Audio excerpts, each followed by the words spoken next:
स्थळी लाभावीन प्रीती प्रस्तुत प्राप्त प्रसंगी प्राप्त स्थळी पुण्यभूमी पुण्यक्षेत्र कुर्डू हे गाव नाही का? ह्या गावामध्ये एक महान पर्वकाळानिमित्त आपण तुम्ही आम्ही इथं उपस्थित झालेलो आहे. दळवी परिवारातील त्या ठिकाणी ज्येष्ठ असणाऱ्या आईसाहेब वैकुंठवाची सुंदराबाई आणि ह्या गेल्या वर्षी आईसाहेब आपल्यातून निघून गेल्या आणि त्यांच्या जाण्याला आज बरोबर 1 वर्षाचा काळ पूर्ण झाला आणि त्या ह्याच्यातून मुक्त होण्याचा प्रयत्न त्या ठिकाणी हा दळवी परिवार पंचक्रोशीतील त्यांचे आपतिष्ट असतील ते सर्वांनी त्या ठिकाणी केलेलं आहे. वास्तविक त्या ठिकाणी आईच्या ऋणातून मुक्त होणं एवढं त्या ठिकाणी आपलं सामर्थ्य आपल्यापाशी नाही. महाराज काय केल्यानंतर आईच्या सेवेतून मुक्त होईल ऋणातून शक्यच नाही. तरी पण त्या ठिकाणी महाराज त्यांनी केलेलं काही आयुष्यामध्ये पुण्यकर्म असेल, त्यांनी केलेल्या मुलावर काही संस्कार असतील, त्यांनी त्या ठिकाणी आपल्या पैपावण्यामध्ये त्या ठिकाणी राहत असताना आणि त्या ठिकाणी प्रेमाने बोलणं माणुसकीने वागणं त्या ठिकाणी हे जग त्या ठिकाणी आहे भगवंताची केलेली सेवा आणि त्यामुळे त्या ठिकाणी भाग्यवंता घरी भजन कीर्तन त्याची वाट पाहे रघुनंदन. भाग्यवान माणसाच्या दारामध्ये त्या ठिकाणी भजन कीर्तन होते. नाहीतर जागरावर उरुसच विठ्ठल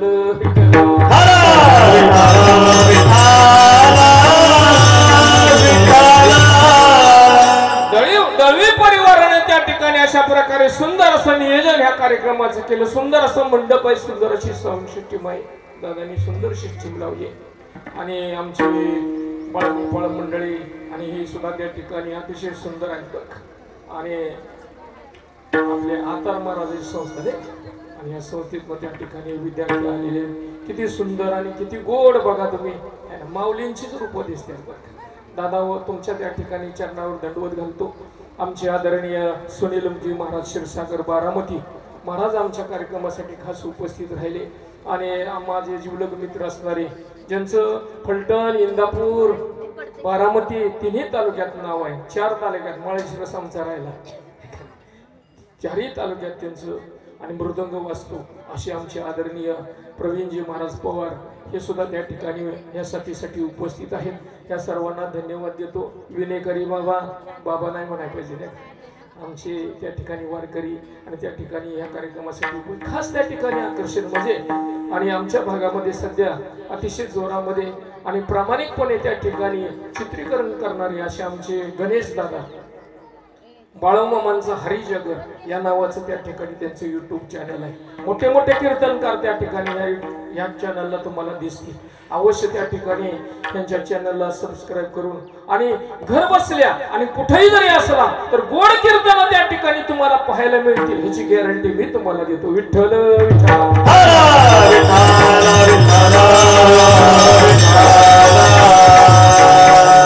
वेळ थोडा आहे, 1 तास उरला खटवांगरायाशी.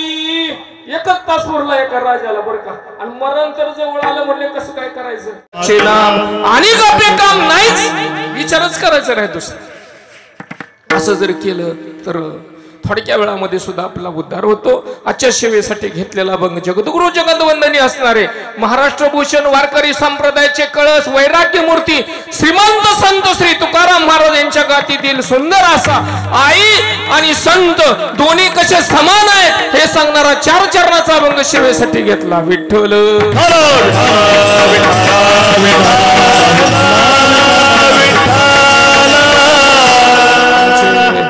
धनाजी महाराज असतील, त्यांची धर्मपत्नी माझ्या आईसाहेबांच्या सुनबाई आणि आमच्या बरोबर दिंडीत चालतात बरं का. 2-3 वर्ष झाले. त्यांची कन्या जी आहे ती सध्या उरळी कांचनला राहते, तिची सुद्धा पंगत आमच्या दिंडीला असते. म्हणजे परिवार हा धार्मिक आहे आणि अतिशय प्रेम करणार. धनाजी म्हणजे अतिशय जिवलग. महाराज कुठं काही अडचण आली, झोपायचं वेळ जरी त्या ठिकाणी अडचण आली तरी फोन केला की महाराज लगेच महाराज चला आमच्या तिथं मी व्यवस्था करतो. महाराज जेवला का महाराज इथपर्यंत त्या ठिकाणी सक्का भाऊ काळजी घेणार नाही एवढी त्या ठिकाणी धनाजी महाराज आमच्या दिंडीमध्ये. म्हणजे आम्ही महाराज पण काळजी मात्र ते घेतात. म्हणजे हे संस्कार जे आहेत हे ह्यांच्यापाशी आले कुठनं तर केवळ आईमुळे त्यांच्यापाशी हे संस्कार आले. विठ्ठल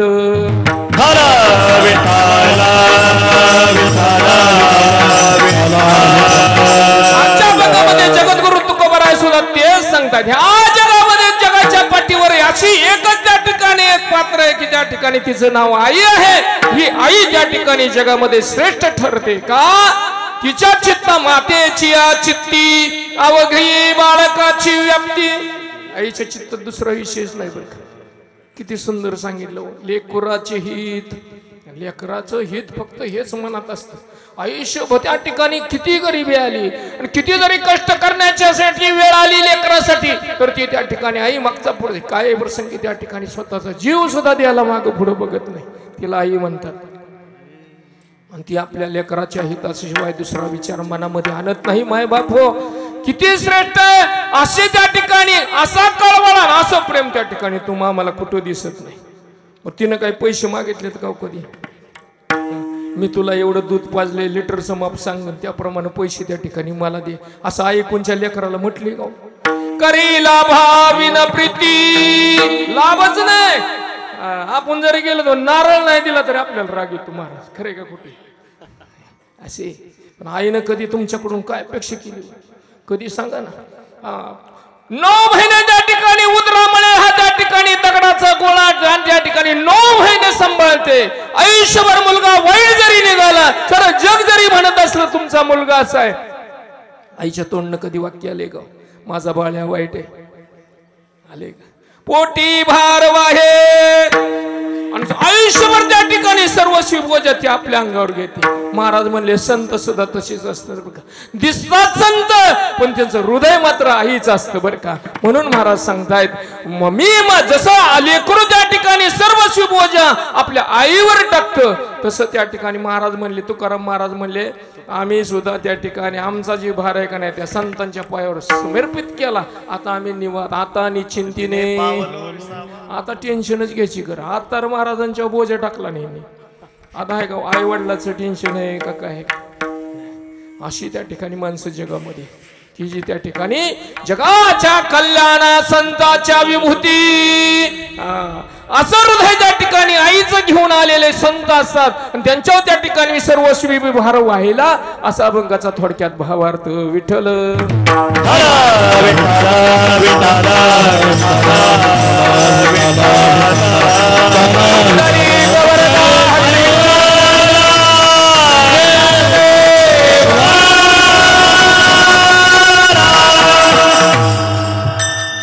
आता फक्त अर्धा पाऊण तास आपल्याकडे राहिलाय 12-15ची वेळ मला दिली बरं का तुम्ही म्हणला वाढवा तरी चालू दे 2 वाजतो। महाराज सांगतात बाबा हो ह्या जगाच्या पाठीवर जर पाहायला गेलं तर प्रत्येक माणसाला ज्याला जन्म मिळाला त्याला मरण निश्चित आहे। जीवनाकडे तुम्ही जर बघितलं जर त्या ठिकाणी नदी धरलं तर त्या ठिकाणी ह्या बाजूचा काठ त्या ठिकाणी जन्म म्हणजे त्या ठिकाणी ह्या बाजूचा काठ आहे नदीचा पलीकडचा तीर म्हणजे मृत्यू। जो जो जन्माला आला तो त्या ठिकाणी मरणाच्या दिशेनं एक पाऊल आपलं चाललंय बरं का प्रत्येक पडणार पाऊल कोण दिवस येईल कैसा नाही ध्येयाचा भरवसा ना तुझा ना भरोसा ना तुझा ना भरोसा ना माझा भरोसा जग हे कुणाचे सांग भल्या मानसा असो चूल माती आणि मीठ भाकर नाम हरीचे मुखी गोड साखर सोडून दे रे सोडून दे रे धनाच्या तू लालसा जग हे कुणाचे सांग भल्या मानसा कधी लागेल काय भरोसा आहे हो महाराज म्हणले त्या ठिकाणी ह्या जीवना एकीकडे मृत्यू आहे एकीकडे जन्म आहे जन्म आलेल्या प्रत्येकाला त्या ठिकाणी मरावंच लागतं। तुमची आमची गोष्ट सोडून द्या माय बाबू येथे उरू नाही आले अवतार देवादिकांनी अवतार घेतला मनुष्य रूपात त्यांना सुद्धा अवतार संपवा लागला। विश्वमाऊली ज्ञानोबा जगद्गुरु तुकाराम महाराज त्या ठिकाणी किती सांगू अशी सगळी मंडळी आली त्यांना सुद्धा जावं लागलं। म्हणून महाराज सांगतात बाबा हो जीवन जगत असताना त्या ठिकाणी आपलं जीवन कसं जगायचं ह्याचा विचार प्रत्येकाने केला पाहिजे। तुम्ही आम्ही संसारात विचार करतो का नाही पोरं बंगला बांधला पाहिजे लोकांसाठी गाडी आपल्यासाठी नाही गावात चांगलं दिसावं म्हणून गाडी दारात. लोकांनी असं म्हणू नये हे लयच गरीब होईल, बोल लोन काढून फायनान्सर काय होईना पण आणून गाडी दारात उभी करावी लागते. अलीकडे काळ आहे. आणि आता सांगतो एक विषय, या जगात गरिबी नावाची गोष्टच राहिली नाही. राहिली नाही महाराज तेच सांगतायत. बाबा हो, जीवन जगत असताना त्या ठिकाणी तुम्ही जसा आपल्या संसाराचा विचार करताय, कधी ह्या ध्येयाचा विचार केलाय का? आपलं आयुष्य कसं जाते, शेवट काय आपल्या आयुष्यात, शेवटी ध्यानात येते. माळ घातली असती तर बरं झालं असतं. महाराज म्हणले हे वय, ह्या वयात त्या ठिकाणी परमार्थ होतो. आपला जो काळ आहे तो काळ त्या ठिकाणी भगवंत चिंतनामध्ये गेला पाहिजे. काळ सारावा चिंतने, काळ सारावा चिंतने, काळ सारावा चिंतने, काळ सारावा चिंतने. एकांतवासी गंगा स्नाने, एकांतवासी गंगा स्नाने, एकवास गंगा स्नाने, एकवास गंगा स्नाने. देवाच्या पूजने, देवाच्या पूजने, देवाच्या पूजने, देवाच्या पूजने.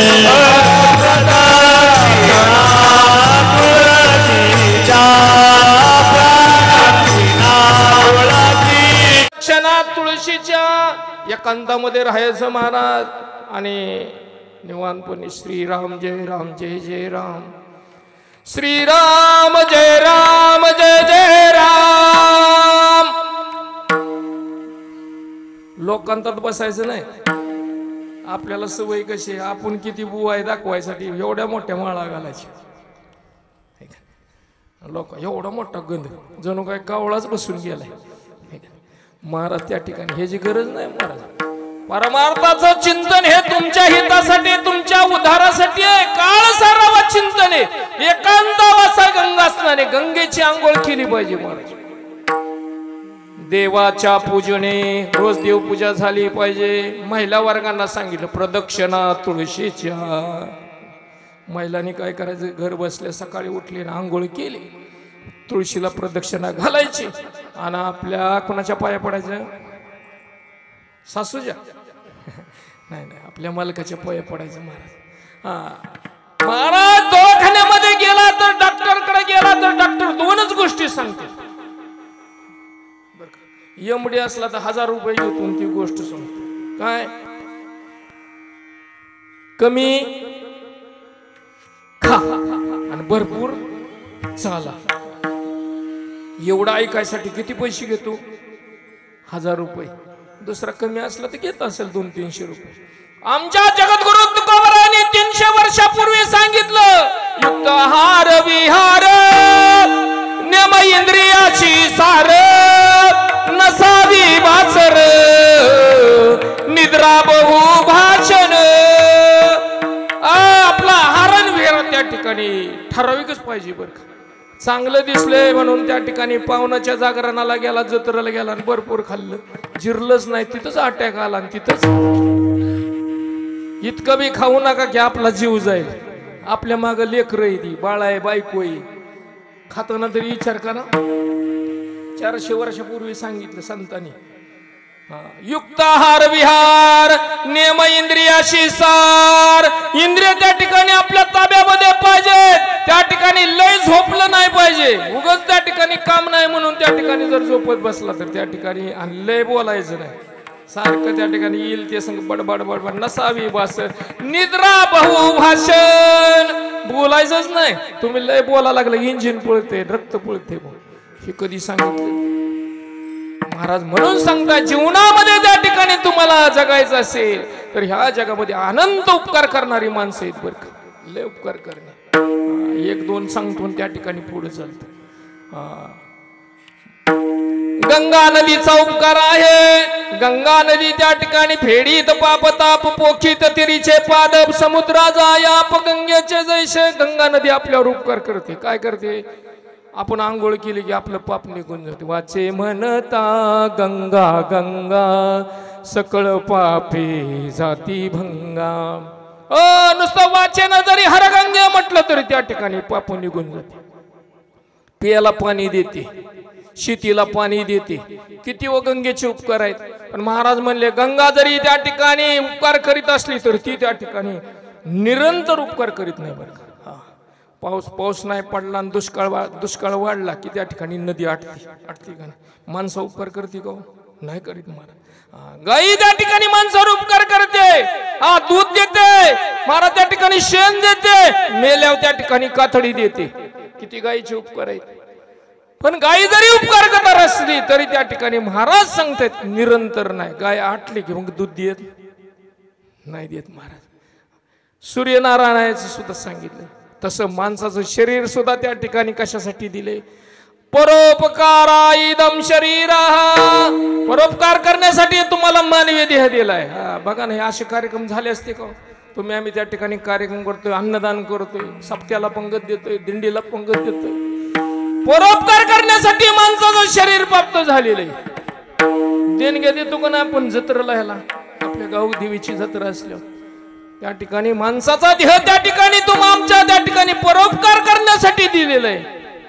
पण जरी परोपकार करण्यासाठी दिला असला तरी ह्यात निरंतरता आहे का? 2 वर्ष पंगत दिली आणि पोरगी बाळातपणाला घरी आली. माणूस मध्ये यंदा नाही जमणार बरं का, घरी अडचण. उपकारात निरंतरता आहे का? नाही मार. पण जगाच्या पाठीवर 2 पात्र असे आहेत ती त्या ठिकाणी सतत आपल्यावर उपकार करतात. एक आहे आई आणि दुसरे संत. मज निरंतर जागविते मज निरंतर, जागविते मज निरंतर,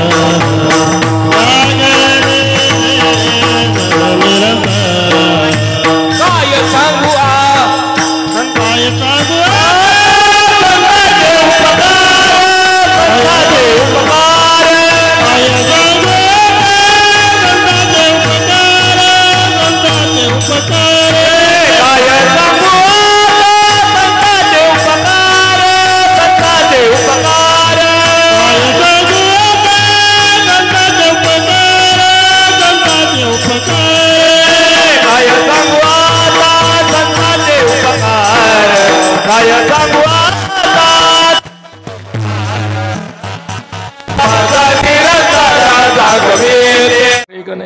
बघा तुम्ही संतांचे चरित्र.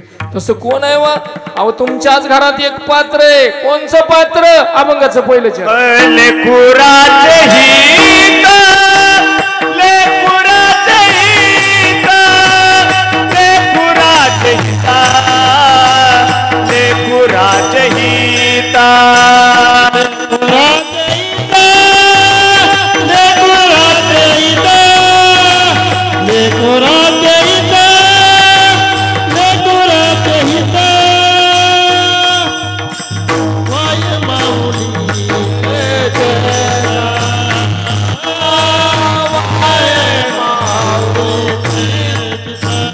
लेकुराचे हित, लेकुराचे हित, लेकुराचे हित, लेकुराचे हित, वाहे माऊलीचे चित्ता, वाहे माऊलीचे चित्ता. लेकुराचे हित वाहे माऊलीचे चित्त. जशी आई त्या ठिकाणी आणि सतत निरंतर जागवते तसे साधू संत सुद्धा निरंतर जागवते. किती गोड आहे महाराज. मांडे आता कुठे संत? संत आहेत बर का. आणि गोड असं त्या ठिकाणी मग अशी मला सांगितलं पुस्तक दिला. किती गोड. ज्ञानेश्वरीच्या रूपाने त्या ठिकाणी विश्वमाऊली ज्ञानोबा त्या ठिकाणी जिवंत आहेत. अजून सुद्धा त्या ठिकाणी जागवण्याचं काम करतात. जे खळाची व्यंकटी सांडो तया सत्कर्मी रती वाढो, भूता परस्परे पडो मैत्र जीवांची. आयुष्यामध्ये इतका त्रास त्या ठिकाणी माऊली इतका कोणी सहन केला नाही. पण ज्ञानेश्वरीच्या रूपाने त्या ठिकाणी महात्म्याने फार मोठं दान तुम्हाला दिलं. एकनाथी भागवताच्या रूपाने त्या ठिकाणी शांती ब्रह्मश्री एकनाथ महाराज अजून सुद्धा अमर आहेत. तुकोबाचा गाता तर त्या ठिकाणी असं सांगतात, ज्याला असेल माता त्यांनी वाचावा. ही ग्रंथ संपदा जोपर्यंत आपल्या भारतात आहे तोपर्यंत आपल्याला कुणी सुद्धा धक्का लावू शकत नाही. विठ्ठल विठ्ठल विठाला विठाला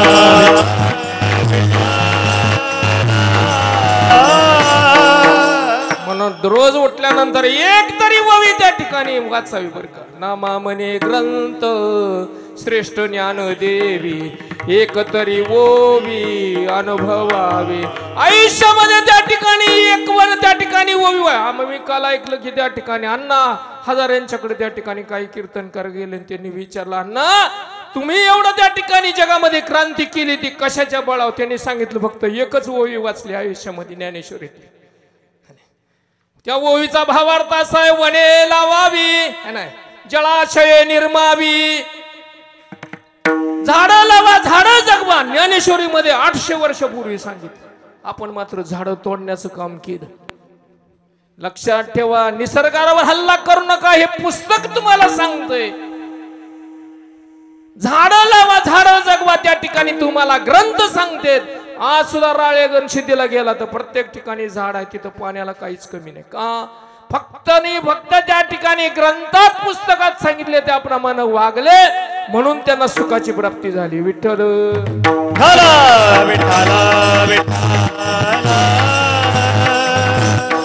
म्हणून माय बाप संत सांगतात लेकराचे हित वाहे माऊलीचे चित्त. आज आईचं पुण्यस्मरण आहे. आई साहेब गेल्या वर्षी निघून गेल्या. पुराणामध्ये अशी कथा आली किती हित बघते बघा. सगुरी आणि निगुरीची कथा पुराणामध्ये आली. मला 2 बहिणी आहेत. निगुरीचं लग्न आधीच झालं सगुरीचं नंतर झालं. निगुरीला मुलबाळ नाही. सगुरीला त्या ठिकाणी 2 वर्षानंतर मूल झालं. एके दिवशी निगुरी त्या ठिकाणी आपल्या बहिणीच्या घरी आली. आल्यानंतर विनंती केली 4-8 दिवसासाठी तुझं मुलगा त्या ठिकाणी मला दे. मला करमत नाही ग. तुझा मुलगा मला देऊन टाक. त्याप्रमाणे सगुरीनं त्या ठिकाणी मुलगा दिला. तिला बहिणी विश्वास असतो की जे निघाला तिनं ती पोरगा माघारी आणून दिलाच नाही. 6 महिने झाले वर्ष झालं 1.5 वर्ष झालं. एक दिवशी त्या सगुरीला काही करमना. तिला वाटलं त्या ठिकाणी आपलं मूल असून त्या ठिकाणी खेळायला नाही उठाय नाही बसाय जीव घालता येत नाही. ती त्या ठिकाणी आपल्या बहिणीकडे गेली आणि बहिणीला विनंती केली माझा जो मुलगा आणला तो त्या ठिकाणी मला देऊन टाक. ती म्हणली कोणाचा मुलगा. बहीण सख्खी बहीण आणि बहिणीला म्हणायला लागली कोणाचा मुलगा. शेजारनी 2-4 बोलवल्या आणि तिला त्या ठिकाणी झिंजा धरल्या काढली ना घराची. चाल चालती हो माझ्या पोराला तू माझा पोरगा म्हणतेस. असं म्हटल्यानंतर ती घरी गेली. नवऱ्याला सांगितलं बघा तुमच्या वहिनीनं असं केलं त्या ठिकाणी काय मुलगा द्यायला तयार नाही काय करू. ह्याला सांगितलं त्याला सांगितलं कुणाचं ऐकलं नाही. शेवटी केस त्या ठिकाणी राजदरबारामध्ये गेली. तिथं बिरबलासारखा हुशार प्रधान होता बरं का. त्यांनी सांगितलं ही कुठचीही सांगायची ही मुलगा हिचाच आहे. ती जी सांगायची ती तिचा मुलगा आहे. महिनाभर केस चालली बरं भांडणं. शेवटी त्या ठिकाणी काही निकाल लागे ना. शेवटचा फायनल दिवस ठरला त्या दिवशी त्या ठिकाणी निकाल होणार होता. त्या दिवशी प्रधानाने सगळी बोलवली. एका बाजूला ही बसली सगुरीची माणसं एका बाजूला ही बसली. म्हणजे महिनाभर झालं विचार करतोय काय निर्णय द्यायचा. शेवटी एका निर्णयाप्रती आलेलो आहे असं म्हटल्यानंतर त्याने अशा टाळ्या वाजवल्या 3.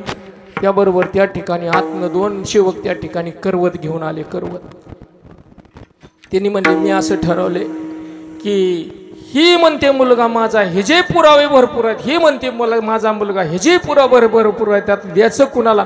तर मी असं ठरवलंय की करवतीनं बरोबर त्या ठिकाणी मुलाचे 2 तुकडे करायचे. एक भाग त्या ठिकाणी ह्याला द्यायचा आणि एक भाग ह्याला द्यायचा. सभागृहात त्या सभेमध्ये सगळीकडे शांतता बसली. कसला निर्णय बाबा. जिचं मूल नव्हतं तिला काय घेणं देणं. ती उभं राहिली. चालतंय चालतंय मला माझा मुलगा अर्धा हिस्सा दिला तरी चालतोय. नकली आई म्हणली.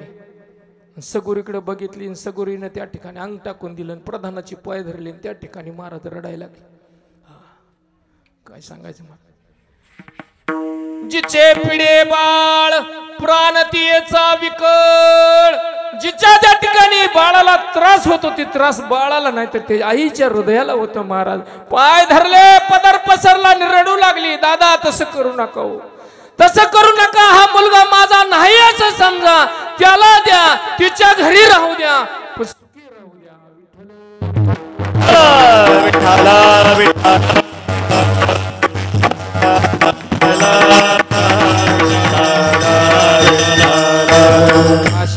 महाराज सबसे बड़ी है माँ, सबसे बड़ी है माँ, माँ से बढ़कर कोई नहीं है, माँ देती है दुआ सबसे बड़ी है। सगळे जगात त्या ठिकाणी श्रेष्ठ कोण आहे तर उंची जर मोजली तर सगळ्यात श्रेष्ठ आई ठरली बरं। देवाला सुद्धा वाटलं अरे एवढी लोक आईला म्हणतो का देतील, अनेक अवतार झाले, अवतारामध्ये त्या ठिकाणी देवाने असे अनेक अवतार धारण केले, शेवटी शेवटच्या अवतारात 2 आया। विश्वाचा जनिता मने यशोदेशी माता, भगवान परमात्म्याला सुद्धा आईची ओढ वाटली महाराज, आई अशी असते। बाळू नाव संभळून आहे 8वी मध्ये शिकतोय आणि एके दिवशी रडत रडत घरी आला महाराज। आईने विचारलं काय झालं बाळू, ते म्हणले आई शाळेत गेले की त्या ठिकाणी पोरं मला चिडवते, आंधळीचा पोरगा आला, डुचकीचा पोरगा आला, त्याच्या आईला एक डोळा नव्हता। ते असं म्हटल्यानंतर आईला कसं तरी वाटायचं, बाळा असू दे रे, देवाने ठेवलंय मला असं, असू दे, कशाला त्यांचं मनाव घेते, अभ्यास करावा, मोठं व्हावं, मोठं होऊन त्यांच्यापेक्षा मोठं हो, तिने त्या ठिकाणी जावं। असं करता करता बाळू त्या ठिकाणी जायचा, 8-10 दिवसातनं रडत यायचा। बाळू त्या ठिकाणी अभ्यास करत होता, 8वी झाली, 9वी झाली, 10वी झाली, 11वी झाली, 12वीला त्या ठिकाणी बाळू केलं। बाळूने 12वीच्या परीक्षेत एवढा मोठा अभ्यास केला की अख्ख्या राज्यामध्ये बाळू पहिला आला, अख्ख्या राज्यामध्ये किती आनंद हो, सगळ्या तालुक्यात त्या ठिकाणी झालं। बाय आंधळीच्या पोराने त्या ठिकाणी बघा, आंधळी असून सुद्धा तिनं पोराला शिकवलं, पण बाळूला त्याचं वाईट वाटायचं आणि सत्कार ठरवला महाराज। म्हणले गावकरी सरपंच आले, सगळे मुख्याध्यापक आले, त्यांनी ठरवलं आपल्या गावातला सर्वसामान्य गावातला मुलगा राज्यामध्ये पहिला येतो, ह्याचा सत्कार झाला पाहिजे, ह्याची मिरवणूक निघली पाहिजे। त्याप्रमाणे बाळूला त्या ठिकाणी त्या दिवशी ठरलं, दुसऱ्या दिवशी त्या ठिकाणी होणार, त्या दिवशी त्या ठिकाणी बाळू आपल्या आईकडे आला आणि ते आईला सांगायला सुरुवात केली। आईला जसं कळलं तसं आईनं ह्याच्याकडून 10-5 त्याच्याकडून 10-5 रुपये काढले, गुलाबाची फुलं आणली महाराज त्या दिवशी आणि आणून त्या ठिकाणी हार बनवत होती। ह्या फुलाचा हार त्या ठिकाणी मी माझ्या बाळाला घालेन। तेवढ्यात बाळू पळत आला आणि बाळूने सांगितलं आई तुला सांगू लय आनंदाची गोष्ट आहे। म्हणले काय? काय नाही, आज त्या ठिकाणी संध्याकाळी माझा सत्कार होणार आहे। आई सरपंच मला त्या ठिकाणी मानचिन्ह देणार आहेत, मुख्याध्यापक माझ्या गळ्यामध्ये हार घालणार आहेत, माझी गावातनं मोठी मिरवणूक होणार आहे। ती म्हणायची होय राजा मला कळलंय बरं कसं बाळा, मला कळलंय सगळं, पण एक विनंती आहे, ह्या सत्काराला तो यायचं नाही। असं म्हटल्याबरोबर त्या आईच्या हातातून त्या ठिकाणी तो हार गळून खाली पडला, डोळ्यामध्ये पाणी आलं। बाळू असं करू नको रे, अख्खं आयुष्य तुझ्यासाठी मी घालवलं, मी तुझ्यासाठी जीवन जाळिले रे बाळा, तुला नाही पाणी पाजले, तुझ्यासाठी जीवन जाळिले रे बाळा, तुला नाही पाणी पाजले। हा पुरा वेळ आहे। महाराज सांगतायत आई रडायला लागली, मात्र आईला सांगून बाळू गेला, मिठी मिरवणूक निघाली, फटाकडे बाजू लागले, तोफा बाजू लागल्या, आईचं हृदय त्या ठिकाणी खालीवर व्हायचं। बाळूचा एवढा मोठा सत्कार होतोय, आयुष्यभर त्या ठिकाणी नवऱ्याशिवाय काढलं त्या ठिकाणी। आता मात्र बाळूचा ज्याच्यासाठी केलं त्याचा सत्कार बघता येत नाही। संध्याकाळची वेळ झाली महाराज आणि भाषण सुरू झाली, प्रत्येक जण याचा बाळूचा सत्कार करीत, आईला राहुलं नाही आणि आई अंगावशाली घेतली नाही, त्या ठिकाणी कोपऱ्या येऊन उभी राहिली आणि महाराज लांबून त्या ठिकाणी पाहत होती की त्या ठिकाणी काय चाललंय। एवढ्यामध्ये एका शिक्षकाने तिला बघितलं, बाळूची आई या इकडं असं म्हटलं आणि बाळूची आई तिथं गेली ना महाराज, आणि तिनं बघितलं, तिच्या हस्ते सत्कार केला, बाळूच्या आईचा सत्कार केला। वा वा वा, आंधळी असून सुद्धा स्वतःच्या मुलाला शिकवलं, फार मोठी आई आहे सगळी सांगत होती, पण बाळूला काही पटलं नाही। बाळूला राग आला, बाळूने सांगितलं होतं तू जर त्या ठिकाणी सत्काराला इच्छिल तर मी घरी राहणार। सत्कार झाला, तिथनच बाळू निघून गेला। बाळोजी निघून गेला ते तपासच नाही. हुशार होता, दुसऱ्या राज्यात गेला, मोठी डिग्री मिळवली, परदेशात गेला, मोठा साहेब झाला बाळू. पण इकडं आईची काय अवस्था असेल महाराज. एकटीच होती, एक डोळा नव्हता. रोज त्या ठिकाणी जावं, सरपंचाला विचारावं, पाटलाला विचारावं, माझा बाळू कधी येणार आहे, माझा बाळू कधी येणार. रोज पोस्टमनला विचारायचं, पोस्टमनने सांगायचं येईल बरं का, येईल. मोठ्याने समजूत घालायची. असं करता करता महाराज सांगते 10 वर्षे निघून गेली. म्हातारीच्या डोळ्याला दिसायचं कमी झालं, अंगातलं त्राण कमी झालं आणि म्हातारीने एक दिवशी जीव सोडून दिला. पण बाळू मात्र त्या ठिकाणी म्हातारीची भेट गेला, कधी पुन्हा माघारी आलाच नाही. शेजारच्या पाजारच्यानी त्या ठिकाणी तिची माती केली, त्या ठिकाणी 10वा 13वा सगळ्यांनी केला, पण बाळू काय आला नाही. 25 वर्ष निघून गेली आणि एके दिवशी बाळू काही कामानिमित्त परदेशातनं गावात आल्यानंतर त्यानं पाहिलं ते स्टेज होतं जिथं सत्कार झाला, ती शाळा होती जिथं त्या ठिकाणी तो शिकला होता, तेच घर होतं. घर पडकं झालं होतं, त्या ठिकाणी झाडं वाढली होती. कसं तरी वाट काढीत तो आतमध्ये गेला. आतमध्ये गेल्यानंतर त्यानं त्या ठिकाणी वडिलांचा फोटो होता, त्याच्या त्या ठिकाणी चिठ्ठी दिसली. त्याला जीर्ण झाली होती, 25 वर्ष झालं चिठ्ठीला. ती चिठ्ठी उचलली आणि बाळूने हातात घेतली आणि बाळू त्या ठिकाणी वाचू लागला. त्याच्या आलेलं होतं, चिरंजीव बाळू, तू कधीतरी येशील म्हणून तुझ्यासाठी ही चिठ्ठी तुझ्या आईनं लिहून ठेवली बरं का. अरे माझ्या आईला लिहिता येत होतं. बाळू एक सांगू, आयुष्यभर त्या ठिकाणी मनात गुपित लपवलं, पण आज सांगण्याची वेळ आली. बाळू, ज्यावेळी माझा जन्म झाला ना, त्यावेळी बाळू मला दोन्ही डोळे होते बरं का. माझं ज्यावेळी लग्न झालं त्यावेळी लग्नाच्या वेळेला सुद्धा मी डोळस होती बरं का, मला दोन्ही डोळं होतं. काय सांगू, माझा नवरा त्या ठिकाणी, तुझा बाप दारुड्या निघाला बरं का, आणि तुझा वंश त्या ठिकाणी पोटात असताना आणि त्या ठिकाणी तुझा बाप निघून गेला. असं म्हटल्यानंतर बाळू त्या ठिकाणी रडायचा, डोळ्यामध्ये पाणी आलं. खरं सांगू का, तू ज्यावेळी जन्माला आला त्यावेळी त्या ठिकाणी आणि डॉक्टर माझ्याकडे आले, त्यांनी सांगायचं सुरुवात की बाळूची आई तुम्ही लय भाग्यवान आहे, पोरगा गोरा आहे, गोमटा आहे, गुटगुटीत आहे, कुरळ्या केसाच आहे. हे ऐकल्यानंतर मला खूप आनंद झाला, पण तो आनंद फार वेळ टिकला नाही. बाळू त्या ठिकाणी डॉक्टरने सांगितलं सगळं खरंय, पण त्या तुमच्या बाळूला त्या ठिकाणी डोळा नाही. आई म्हणली त्याच्यासाठी काय करावं लागेल. त्यांनी सांगितलं काय नाही, कुणाचा तरी डोळा आताच काढून त्याला द्यावा लागेल. मग त्या आईनं मागचा पुढचा विचार न करता डॉक्टरला सांगितलं, डॉक्टर साहेब मी माझा डोळा त्या ठिकाणी माझ्या बाळाला, माझ्या डोळ्याचा मला काही उपयोग नाही. जर माझा मुलगा आंधळा राहिला तर सगळे लोक त्याला हिनवतील, आणि म्हणून त्यानं त्या ठिकाणी मी आणि त्या ठिकाणी माझा एक डोळा काढला आणि बाळू तुला दिला. बाळू तू सारं जग बघतोय ना, तू ज्या डोळ्याने अभ्यास केला ना तो डोळा माझा आहे बरं का. अशा प्रकारची आहेस ती बरं का. महाराज सांगते. असं म्हटल्यानंतर बाळू मोठ्याने अक्षाबक्षी रडत होता. आता रडून काय उपयोग होता, कारण ह्या जगामध्ये अनेक मूर्ती देवाने बनवल्या, अनेक त्या ठिकाणी देवाने आकार बनवले, पण आईच्या मूर्तीसारखी अजून सुद्धा मूर्ती त्या ठिकाणी महाराज देवाला कुणाला दुसऱ्याला बोलवता आली नाही. आई तुझ्या मूर्तीवाणी साऱ्या जगात मूर्ती नाही, अनमोल जन्म दिला ग आई तुझे उपकार फिटणार नाही, अनमोल जन्म दिला ग आई तुझे उपकार फिटणार नाही, अनमोल जन्म दिला तुझे उपकार. आपली कीर्ती जर आज अमर राहायची असेल तर जीवनामध्ये त्या ठिकाणी सत्कर्म झाली पाहिजे बरं का. म्हणून महाराज सांगतात जगामध्ये त्या ठिकाणी संत असे असतात जे कृपाळू असतात आणि त्यांच्याजवळ त्या ठिकाणी कळवळा असतो बरं का. महाराज अभंगाच्या दुसऱ्या चरणात सांगतात,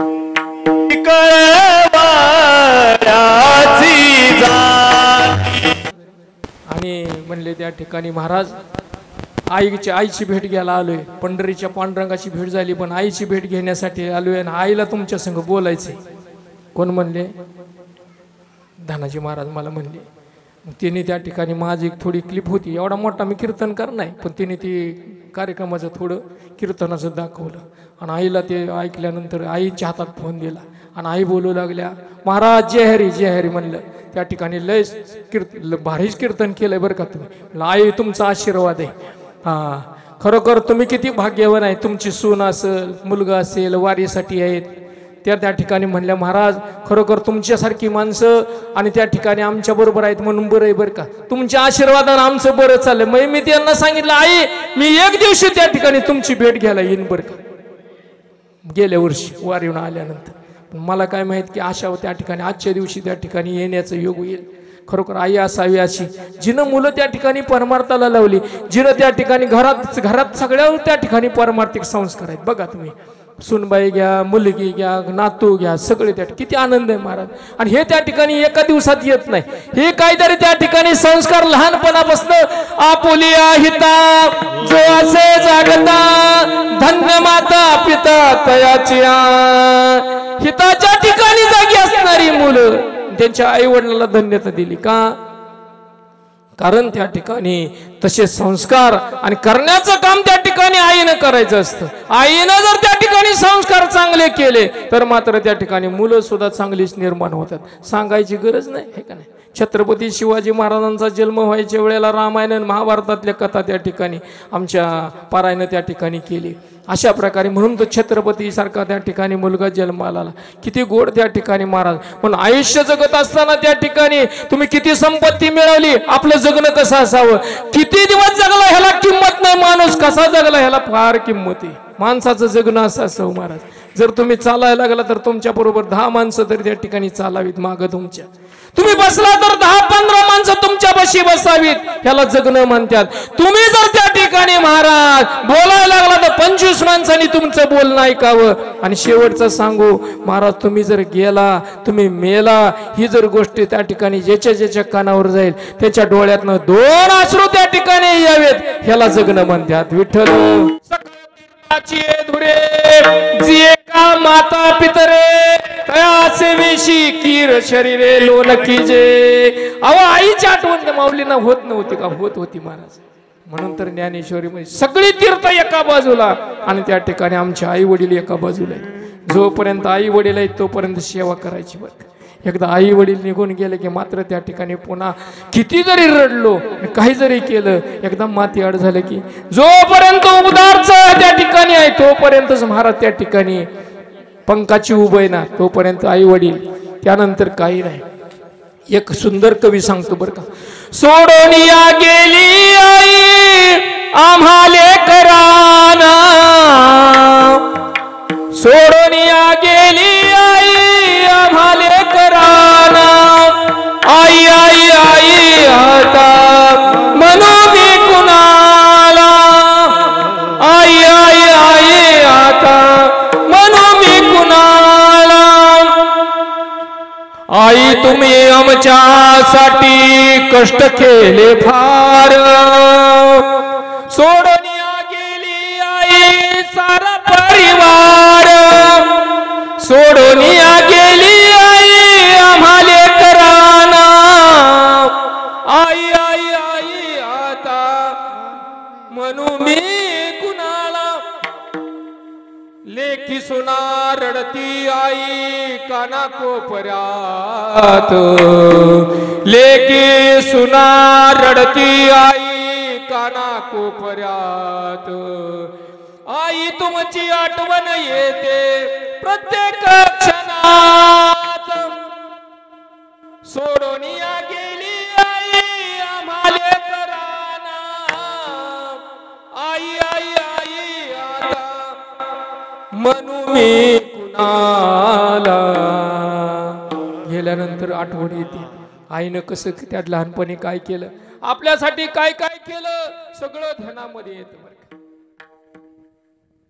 तळपत्या उन्हात रखरखत्या रानात राहिली समाजासाठी तू ग कष्टाच्या घामात. कधी मिळेल मुठभर घास, कधी घडे तिला उपवास, ओल्या मातीतून चालताना तुडविले काट्याचे फास. आई माझी मायेचा सागर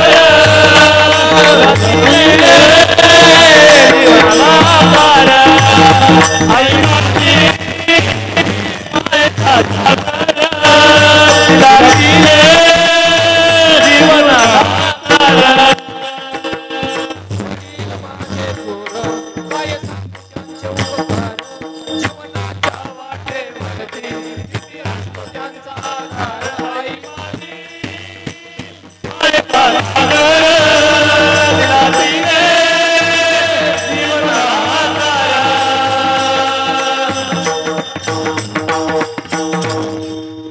पुढे थांबते आपल्यासाठी. म्हणून माय बापू, जीवनामध्ये तुम्हाला पुन्हा पुन्हा सगळं मिळेल. बंगला मिळेल, गाडी मिळेल, बायको मिळेल, पोरं मिळतील. आई बाप त्या ठिकाणी माती आड झाले की पुन्हा मिळणार नाही. विसरू नको रे आई बापाला, विसरू नको रे आई बापाला. झिजविली त्याने काया, काया झिजवून तुझ्या शिरावर धरली सुखाची छाया रे वेड्या. मिळणार नाही पुन्हा आई बापाची माया, मिळणार नाही पुन्हा आई बापाची माया. पुन्हा नाही मिळणार महाराज. साधू संत सांगतायत एकदा संप्रदायाच्या नियमाप्रमाणे भजन करू. विठोबा जय जय विठोबा रखोबा, विठोबा रखोबा, विठोबा रखोबा, जय जय विठोबा रखोबा, विठोबा रखोबा, विठोबा रखोबा, विठोबा रखोबा, विठोबा रखोबा, विठोबा रखोबा, विठोबा रखोबा.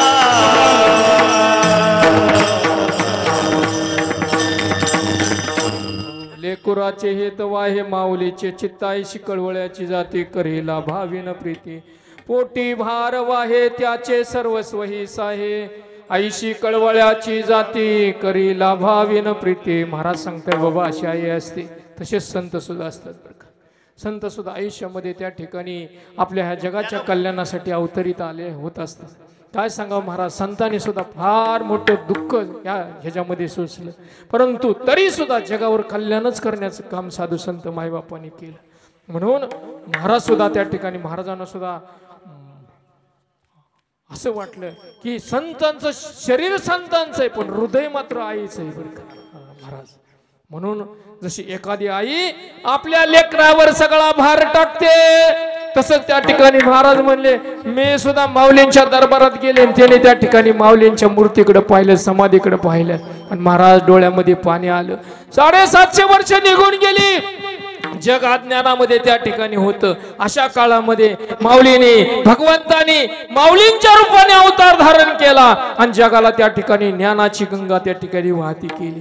आणि हे पाहिल्यानंतर महाराज जगद्गुरु तुकोबाराया पायरीवर त्या ठिकाणी समाधीवर नतमस्तक झाले आणि नतमस्तक होत असताना म्हणतायत, माऊली आता माझं काही नाही, मी माझा सर्वस्वी भार तुमच्या समाधीवर वाहिलेला आहे. एक विनंती करायची की आई साहेबांना भगवंताच्या चरणापाशी जागा मिळावी. आपण दुसरं काय मागणार आहे? आईसाठी दुसरं काय मागणार आहे? ज्या आईनं त्या ठिकाणी आपल्याला वाढवलं, ज्या आईने आपल्याला मोठं केलं आणि मोठं करून आपल्याला नाव दिलं, रूप दिलं, जगामध्ये एक स्वतःची ओळख करून दिली. मी कशी राहिली तरी चालेल पण माझा मुलगा मोठा झाला पाहिजे. साऱ्या जगाने त्या ठिकाणी त्याची वाहवा केली पाहिजे. आणि ज्यावेळी मुलाचं कौतुक होतं त्यावेळी आईला आनंद होतो बरं. जीवनामध्ये नेहमी ध्यानामध्ये पुण्यभूमी आहे आपली आणि ह्या पुण्यभूमीमध्ये वारसा तसाच आहे महाराष्ट्र भूमीचा. ह्या महाराष्ट्रामध्ये आणि अनेक संतांनी अवतार धारण केले. जसे संतांनी अवतार धारण करून त्या ठिकाणी पवित्र भूमी केली, त्याप्रमाणे ह्या महाराष्ट्रामध्ये महाराष्ट्राच्या लेकी सुद्धा जनाबाई आहेत, मुक्ताबाई आहेत, आमच्या अहिल्याबाई आहेत. किती सांगावं महाराज. अशा महाराष्ट्रामध्ये नररत्न जन्माला आली आणि त्यामुळे महाराष्ट्राचा इतिहास आहे तो उज्ज्वल आहे बरं का.